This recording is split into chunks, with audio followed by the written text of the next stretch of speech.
উত্তমেকে বলে গুণ উত্তময় উত্তমে অল্প গুণ কৰয় বিস্তৰ। আচলতে কবলৈ নাই। সন্মানীয় সঞ্চালক, উদযাপন সমিতিৰ বিষয়ববীয়া সমস্তৰে মান ৰাখি সজ্জন সমস্তৰ পদধূলা শিৰত ল'বলৈকে সভাখনৰ অন্তিম পৰ্যায়লৈকে ৰখি থকা হ'ল। মধুৰেণ সমপতে এই বাক্যশাৰী কৰবাত আজি প্ৰযোজ্য। শেষ পৰ্যায়ত যিগৰাকী মহন্তই গুৰু বিষয়ে জ্ঞান দি আমাৰ মাজৰ পৰা প্ৰস্থান কৰিলে, তেখেতে যিখিনি তত্ত্ব কথা ইয়াতে ক'লে, আচলতে নিজক বিশ্লেষণ কৰিব লাগে, নিজক শুদ্ধ কৰিব লাগে। যেতিয়া আমি নিজক বিশ্লেষণ কৰি নিজক শুদ্ধ কৰিম, তেতিয়া সকলোখিনি অনায়াসে অপ্ৰয়াসে মিলে। শীতল তেজক জাগৃত কৰিবলৈ যদি সমৰ্থ হ'ব নোৱাৰোঁ, তেনেহ'লে বৈপ্লৱিক পৰিৱৰ্তন সাধন কৰিব নোৱাৰোঁ। বৈপ্লৱিক পৰিৱৰ্তন আনিব নোৱাৰি, সমাজ শুদ্ধ কৰিব নোৱাৰিম, সমাজ সংস্কাৰ কৰিব নোৱাৰিম। আৰু সমাজ যেতিয়ালৈকে সংস্কাৰ নহ'ব, তেতিয়ালৈকে আমি কৰা সমস্ত ধৰ্ম কৰ্ম ব্যৰ্থ যাব, অথলে যাব। মই আজি মাত্ৰ এটা কাহিনী, মই প্ৰহ্লাদৰ সেই বাণীক খুব বিশ্বাস কৰোঁ। গুৰুজনাই কোৱা সেই বৰগীতক বিশ্বাস কৰোঁ। যত জীৱ জংগম কীট পতংগ অগণক জগতেৰি কায়া। আজি ইয়াত যিখিনি চকী কোনোবা নৰৰূপী নাৰায়ণৰ কাৰণে আসন হিচাপত প্ৰতিষ্ঠা কৰি থৈছিল, আজি সেই নৰৰূপী নাৰায়ণ তাত নাই, অৰ্থাৎ দেহ আছে, আত্মা নাই। এই আত্মাৰো সৎকাৰৰ প্ৰয়োজন আছে, নহ'লে এইখন সমাজ বীজাণুভক্ত হৈ ধ্বংসপ্ৰায় হয়। দুৰ্গন্ধ ওলাইছে, ভাবিব নোৱাৰা দুৰ্গন্ধ, নাক গুচাই গৈছে। ক'ত আহিল, ক'ত আহিল? যি বিচাৰি আহিলো সেয়াটো নাই, আছে মাত্ৰ দুৰ্গন্ধ দুৰ্গন্ধ দুৰ্গন্ধ। পৰিৱেশ নষ্ট হৈ গৈছে, জীৰ্ণ শীৰ্ণ হৈ গৈছে। ইয়াতো কোনোবাই থাকে নেকি? ইয়া জানো এটি পৰিৱেশ? শুদ্ধ জীৱাত্মা শুদ্ধতাৰ পৰিৱেশ বিচাৰি এইখন ধৰাত আহিছিল। কোৱা হয় এই শৰীৰ হেনো অপবৰ্গ নৰতনু, মুক্তিযোগ্য নৰতনু। মুক্তিৰ পৰিৱেশ বিচাৰিবলৈ আহি এই দুৰ্গন্ধময় পৰিৱেশ। এয়া কি মোৰ কৰ্মৰ ফল? দুৰ্ভাগ্য। কি নাহিলে ভাল আছিল, কিয় নাহিলো? অনুশোচনা দগ্ধ, কিন্তু কি কৰিম, আহিলোইতো। থকাখিনিক মাতিলোঁ, বহালোঁ, সুধিবলৈ ল'লোঁ, আপোনালোকৰ গাঁওখনত ইমান দুৰ্গন্ধ কিয়? আপোনালোকে দুৰ্গন্ধ গুচাবৰ কাৰণে একো কৰিব নোৱাৰে নেকি? আপোনালোকে উপায় অৱলম্বন কৰা নাই নেকি? আপোনালোকে ইয়াৰ কাৰণে কোনো ব্যৱস্থা লোৱা নাই নেকি? গাঁওবাসীৰ কাৰণে আপুনি দুৰ্গন্ধ পাইছে? অঁ, আপুনি পোৱা নাই? আমি এইখন গাঁৱতে থাকোঁ যে, হয়তো চাগে দুৰ্গন্ধৰ লগত থাকোঁতে থাকোঁতে দুৰ্গন্ধ গ্ৰহণ কৰাৰ অভ্যাস হৈ গ'ল, গতিকে গম নাপালোঁ। আপুনি বেয়া নাপাব, যদি সঁচাই দুৰ্গন্ধ পাইছে, তেনেহ'লে উপায়টো কিবা কৰিব লাগিব। হয়, দুৰ্গন্ধ পাইছোঁ কাৰণেতো কৈছোঁ। হেল্ল', আপোনালোকে কাম কৰক, আপোনালোকে ইয়াত নামৰ যজ্ঞ পাতক। যেতিয়া নামৰ যজ্ঞ পাতিব, কোৱা আছে কীৰ্তনে পলাই দে পাপ ছয়, সুগন্ধ আহিলে দুৰ্গন্ধ নাহিলে। যেতিয়া ধূপ চাকি জ্বলাই দিওঁ, ধূপৰ সুগন্ধ যেতিয়া চাৰিওফালে বিয়পে, দুৰ্গন্ধ স্বাভাৱিকতে নাশ হৈ যায়। আৰু নাম যজ্ঞ চলিল, ধূপৰ গোন্ধ বিয়পিল, 7 দিন 7 ৰাতি অহৰ্নিশে চলিল, আৰু কিছুদিন ধৰি দুৰ্গন্ধ নোহোৱা হৈ গৈ থাকিল।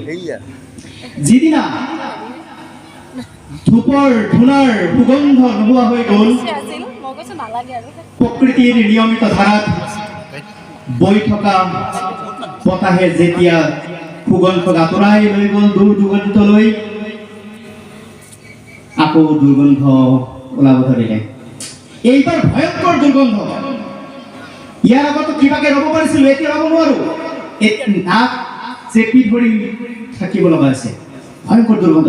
এইবাৰ কেৱল ময়ে পোৱা নাই, এইবাৰ গাঁওখনত থকা বাকী সকলো পাইছে, সন্ধান চলিছে, চেষ্টা কৰিছে। নাই নাই, ইয়াৰ আগতো এই দুৰ্গন্ধ গুচাবৰ কাৰণে আমি নামৰ যজ্ঞ কৰিছিলো, নাই, নামৰ মহিমা নাই,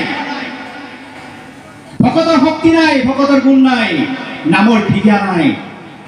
যদি ক্ৰিয়া থাকিলেহেঁতেন ইমান দুৰ্গন্ধ ক'ৰ পৰা আহিব? দুৰ্গন্ধ নাশ হ'ব লাগিছিল। নাই, এইবাৰ বেদযজ্ঞ হ'ল। চতুৰ্বেদী ব্ৰাহ্মণক মাতি আনি 4 বেদৰ মন্ত্ৰ উচ্চাৰণ হ'ল। দুগুণে ধূপ ধূনাৰ সুগন্ধৰে বিয়পাই দিলে আৰু সুদীৰ্ঘ দিন ব্যাপী চলিল। ভাগৱতত কোৱা দিব্য সহস্ৰিত বছৰ ব্ৰহ্মবেত্তা নামৰ যজ্ঞ কৰিল, কৰি এই অধৰ্মৰ প্ৰভাৱ নাশ কৰিবৰ কাৰণে। নাই, ব্যৰ্থ। যজ্ঞ শেষ হ'ল। ক্ৰমান্বয়ে আকৌ সময়ৰ কালচক্ৰ গতিত সুগন্ধ দূৰ দুগন্তলৈ নোহোৱা হৈ গ'ল। দুৰ্গন্ধ আৰু ভয়ংকৰ ৰূপে বিয়পিবলৈ আৰম্ভ কৰিলে।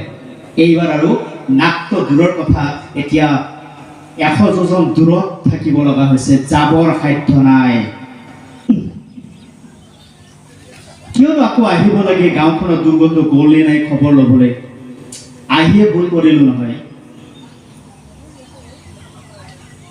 নাহিলে ভাল আছিল। এতিয়াচোন এই দুৰ্গন্ধই মোৰ সমস্ত শৰীৰ আত্মা কলকিত কৰিব। এওঁলোকেতো নকৰে, এওঁলোকে নিবিচাৰে দুৰ্গন্ধমুক্ত হ'বলৈ। মইতো বিচাৰো, মোৰতো ইচ্ছা আছে। শুদ্ধ আত্মাক কলকিত কৰিবৰ কাৰণে মই এই দুৰ্গন্ধ আকৌ কিয় আহিলো? বহুত বহুত অনুশোচনা হ'ল। নামৰ যজ্ঞ হ'ল, বেদৰ যজ্ঞ হ'ল। নামৰ ধ্বনি, বেদমন্ত্ৰৰ ধ্বনি যেতিয়া দুৰ্গন্ধ আঁতৰ কৰিব নোৱাৰিলে আৰু বিকল্প নাই, সকলোৱে আচৰিত হৈ গ'ল। এইবাৰ গাঁৱত থকা জন কণ কৰে দুৰ্গন্ধ অনুভৱ কৰিলে আৰু খুব কম দিনৰ ভিতৰত এনেকুৱাকৈ দুৰ্গন্ধ অনুভৱ কৰিলে যে দুৰ্গন্ধ এতিয়া জৰা ৰূপত আমাৰ শৰীৰত প্ৰৱেশ কৰিলে। এতিয়া লাহে লাহে কলেৰা, গ্ৰন্থনি আদি বেমাৰে শৰীৰক জ্বৰ থৰ কৰিলে। এজন এজনকে বয়সস্থ মানুহ মৃত্যুবৰণ কৰিব ধৰিলে। গাঁওখন লাহে লাহে শূন্য হৈ যাব ধৰিলে, কিন্তু দুৰ্গন্ধ গুচাব নোৱাৰিলে। ক'ত থাকিল ভুল? ক'ত প্ৰয়াসৰ অৱহেলা হ'ল? ক'ত কৰ্মৰ অৱহেলা হ'ল? কৰিতো আছো, ধৰ্ম কৰিছো, গৃহস্থ ধৰ্ম পালন কৰিবলৈ কৰ্ম কৰিছো, কৰ্মৰ মাজেৰে সুখ বিচাৰিছো, শান্তি বিচাৰিছো, স্বাচ্ছন্দ্য বিচাৰিছো, আৰু তো কৰিয়ে আছো। দিন হলে ওলাই গৈছো, বেলি ডুবিলে ঘৰ পাইছো, ৰাতিৰ অন্ধকাৰত ভয় লাগে, ভিৰ হয়, টোপনিত মগ্ন হৈছো, লালকাল হৈছো, ৰাতিপুৱাই আকৌ একে নিৰন্তৰ গতি কৰিছো। ক্ৰমান্বয়ে দুৰ্গন্ধই যেতিয়া কাল ৰূপ ধাৰণ কৰিলে, লাহে লাহে গাঁও উচন হ'বলৈ আৰম্ভ হ'ল। বহুত মানুহ তালি টোপোলা বান্ধিলে, আঁতৰি যাবলৈ ধৰিলে। বহুত আঁতৰি গ'ল, গাঁও শূন্য হ'ল। আজিৰ এই আসনখনৰ দৰে, আজিৰ এই অধিৱেশনখনৰ দৰে কেইগৰাকী মানুহে আছে গাঁওখনৰ প্ৰতি ইমান মৰম আছে তেওঁলোকৰ, ইমান প্ৰেম আছে তেওঁলোকৰ, গাঁওখনক শুদ্ধ কৰি বিশুদ্ধতাৰ উশাহ ল'বৰ কাৰণে ইমান আন্তৰিকতা আছে তেওঁলোকৰ, যে তেওঁলোকে থাকিল গাঁওখন কিয় এনেকুৱা হ'ল তাক গুচাব পৰাৰ কিবা ব্যৱস্থা আছে নেকি? সেই ব্যৱস্থাৰ অন্তিম সত্যৰ সন্ধানত তেখেতসকলে ব্ৰতী হ'ল আৰু ব্ৰতী হৈয়ে আছে। ধন্য তেওঁলোক। আৰু ক্ৰমান্বয়ে তেওঁলোকৰ মনত মন্ত্ৰণা আৰম্ভ হ'ল। যিগৰাকী ব্যক্তিয়ে এই দুৰ্গন্ধ আৱিষ্কাৰ কৰিছিল, যিগৰাকী ব্যক্তিয়ে এই দুৰ্গন্ধ অনুভৱ কৰিছিল, যিগৰাকী ব্যক্তিয়ে এই দুৰ্গন্ধ নাশ কৰিবৰ কাৰণে এই গাঁওখনলৈ তৃতীয়বাৰ আগমন ঘটিছিল, সেইজনে ক'লে আমি এটা কাম কৰোঁ, বলক সকলোৱে গাঁওখনৰ কোণা কোণা অনুসন্ধান কৰোঁ, বিচাৰ কৰোঁ, খোচাৰ কৰোঁ, কৰবাত কিবা আছে, নহ'লে